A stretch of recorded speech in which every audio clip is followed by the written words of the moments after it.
pinakikita ni Apostol Pablo na ano? Na kasama po sila. Katunayan, yung binasa natin kanina, tutuloy-tuloy natin pagbasa yan sa chapter 3, makikita natin, no? Pinakita ni Apostol Pablo, itong plano ng pagliligtas sa mga hintil ay eternal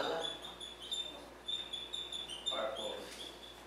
Mababasa natin sa Ephesians chapter 3, verse 11. Okay? Okay, tingnan niyo kung sabi. Ephesians chapter 3, verse 11.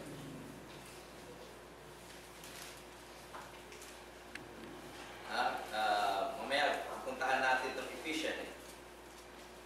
Sabi doon sa 11, ayon sa panukalang walang hanggan na ipinanukala kay Kristo na Panginoon natin. Okay, yung chapter 2 ito, mamaya titignan natin, makikita natin yung sinasabi ditong panukalang walang hanggan, eternal purpose.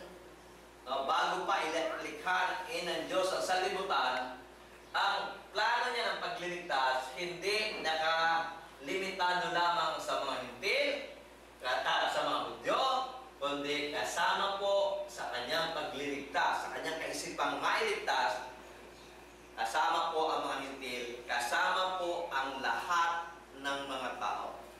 Kaya nga, sabi ng ating Panginoon Kristo, go into all, the world. Hindi niya sinabi, go into the Jews only. Sabi niya, go into all the world and preach the gospel. Diba? So, makikita natin, hindi lamang para sa mga Hudyo, kasama po yung mga tao sa buong mundo. Hindi lang po ito sinabi ni Apostol Pablo dito sa Colossus. Makikita natin, mabasa rin natin ito sa Romans.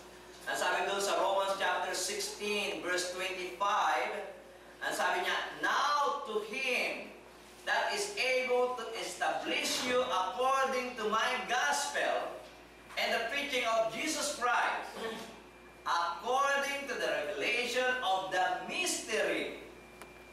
Okay? Yung gospel po, no?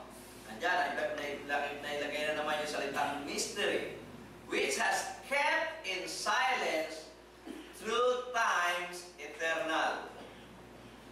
O, talagang naitago. Sabi po doon sa Tagalog, napag-aralan po natin ito nung nakaraan, muli natin babasahin. Sabi po sa Tagalog, at ngayon sa Kanya na makapangyarihan sa inyo'y makapagpapatibay ayon sa aking ebanghelyo at sa pangaral ni Jesus, ayon sa pahayag ng hiwaga na natago sa katahimikan ng panahong walang hanggan. Sino nagtago?